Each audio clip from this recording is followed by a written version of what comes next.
એક ગામમાં એક ગરીબ માણસ રહેતો હતો. તે ખૂબ મહેનત કરતો, પણ તેના ભાગ્યે ક્યારેય સાથ આપતો નહોતો. એક દિવસ તેણે વિચાર્યું કે હવે હું ભગવાનની ભક્તિ કરીને જ જીવન સુધારું. તે દર શનિવારે ઉપવાસ રાખવા લાગ્યો અને શ્રદ્ધાપૂર્વક શનિદેવની પૂજા કરવા લાગ્યો. એક દિવસ શનિદેવ ભિખારીના રૂપમાં તેની પાસે આવ્યા. તેમણે કહ્યું, મને થોડી મદદ કરશો?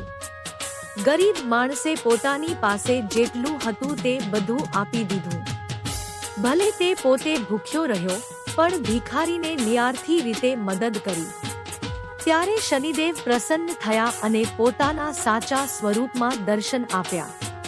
શનિદેવે કહ્યું, તમે સાચી શ્રદ્ધા અને સચ્ચાઈથી સેવા કરી છે.